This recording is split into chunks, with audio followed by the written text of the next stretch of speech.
नमस्कार दोस्तों, मेरा नाम है ऋषभ पुरोहित और आप देख रहे हैं कॉमोडिटी बाजार। और आज सोने चांदी पे बात करने के लिए हमारे साथ मनोज कुमार जैन सर है। Welcome sir, welcome to our show. How are you? नमस्कार। Yes sir. सर, आज अभी सबसे पहले बात करेंगे चांदी पे। वैसे ही चांदी की जो प्राइस है वो रिकॉर्ड तोड़ते ही जा रहे हैं। आज वैसे ही सिल्वर एमसीएक्स पे 1,15,000 तक चली गई है।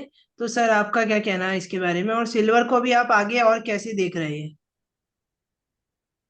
देखिए, सिल्वर पे हमारा जो व्यू है वो शुरुआत से ही बुलिश था। और पिछले साल दीपावली पे और नए वर्ष की शुरुआत में 2025 में जब हमने सिल्वर के ऊपर रिपोर्ट जो जारी की थी, तो हमने साफ तौर पर वहां सिल्वर में इंटरनेशनल मार्केट में लगभग $40 और भारतीय बाजारों में 1,20,000 तक के लक्ष्य दिए थे।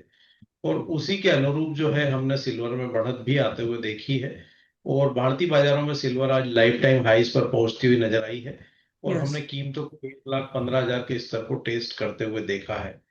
जहां तक यहाँ पे सिल्वर के आउटलुक का सवाल है, तो अभी भी जो जिस तरह से जो फंडामेंटल शेपअप है, और हमारा मानना है कि अभी जो ये बुलिश जो मोमेंटम है सिल्वर का, ये आगे भी कंटिन्यू होता हुआ नजर आएगा। और $42 इंटरनेशनल मार्केट में इसका पहला रेजिस्टेंस होगा। भारतीय हम्म। बाजारों में 1,20,000 के आसपास एक रेजिस्टेंस जो है वो चांदी फेस करती हुई नजर आएगी। लेकिन ओवरऑल लॉन्ग टर्म व्यू जो है चांदी का अभी भी बुलिश है। और हमारा मानना है कि इंटरनेशनल मार्केट में चांदी की कीमतें अगले 2 से 3 वर्ष में अपने जो प्रीवियस हाई है उसको ब्रेक करती हुई नजर आएगी। और भारतीय बाजारों में भी हम यहाँ पे 1,40,000 से 50,000 तक कीमतों को जाते हुए देखेंगे।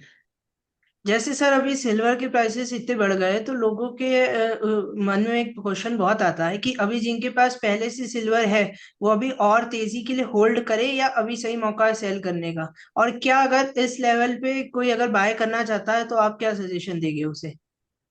देखिए, दो चीज है जी। जो भी हाँ। निवेशक है या ट्रेडर है जिन्होंने सिल्वर में पोजीशन ली थी, अगर वो शॉर्ट टर्म निवेशक है, तो अभी जैसा कि मैंने बताया कि यहाँ पे 1,20,000 के आसपास एक रेजिस्टेंस रहेगा सिल्वर का मेजर। और टेक्निकली 1,18,000 के आसपास यहाँ पे जो है इनिशियल एक हम कह सकते हैं कि हर्डल होगा।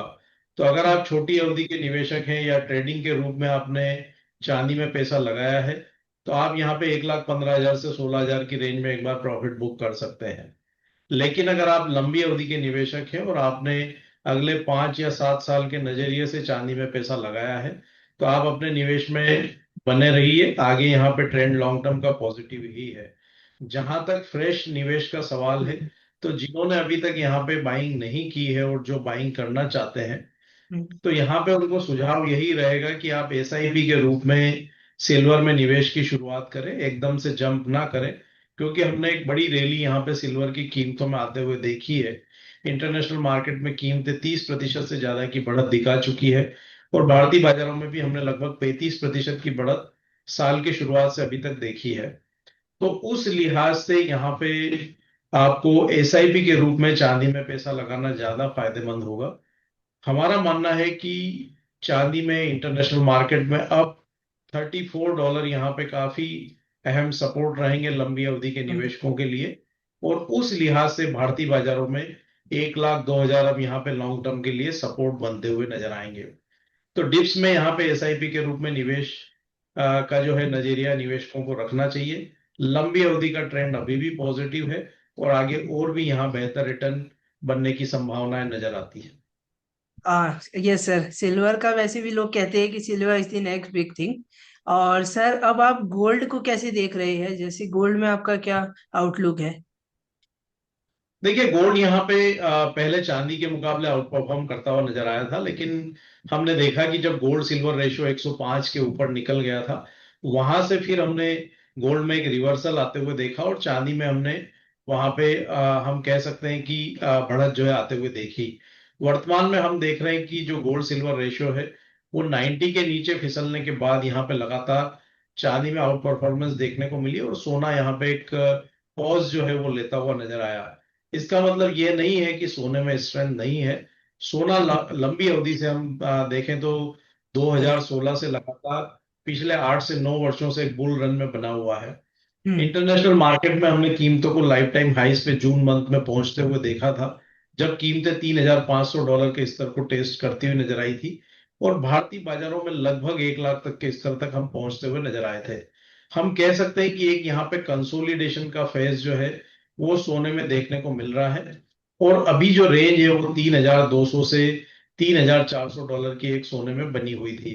सोना अब अगर यहाँ पे ऊपर हम्म। की रेंज को, 3,400 वाली रेंज को अगर ब्रेक करके उसके ऊपर सस्टेन होता है, तो यहाँ भी बढ़त जो है वो एक्सटेंड होती हुई नजर आएगी, और हम फिर एक बार $3,500 की तरफ बढ़ते हुए नजर आएंगे।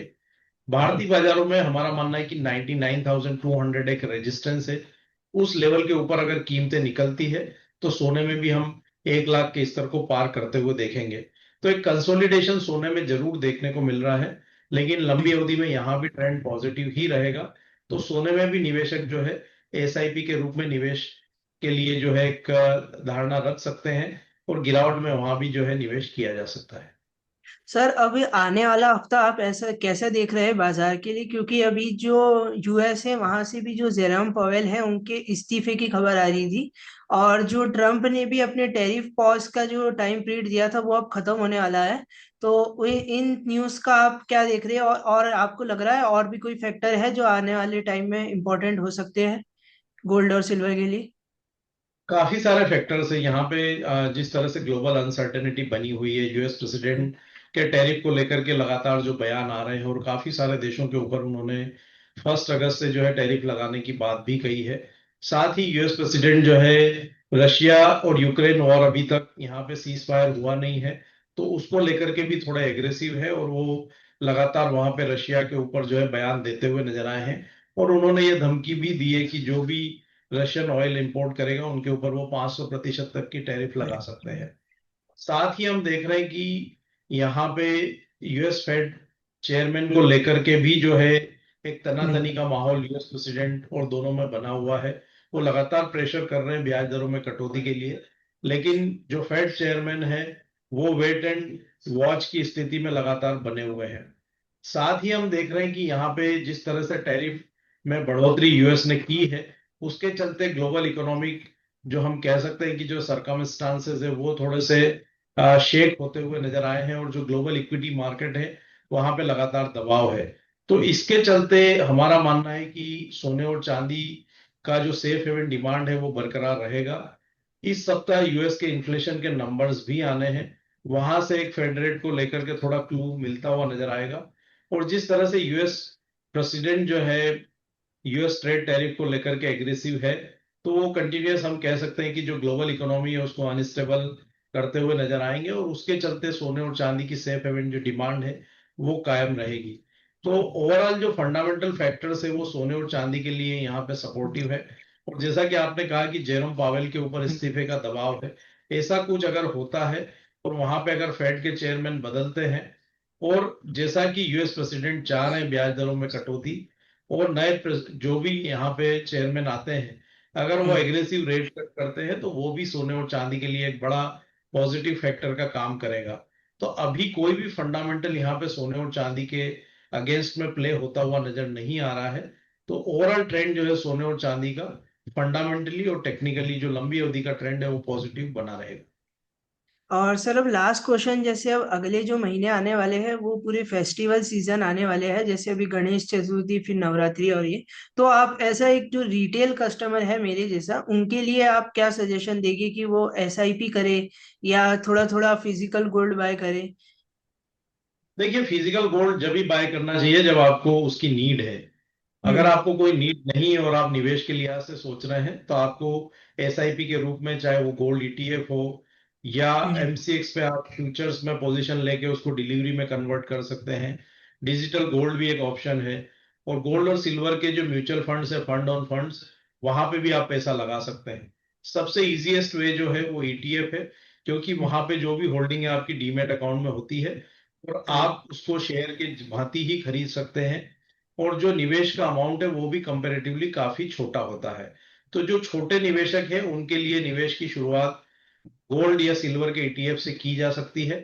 और वहां पे आप एक निश्चित रकम हर महीने निवेश कर सकते हैं, ताकि आपका जो निवेश है वो धीरे धीरे अक्यूमुलेट हो जाए।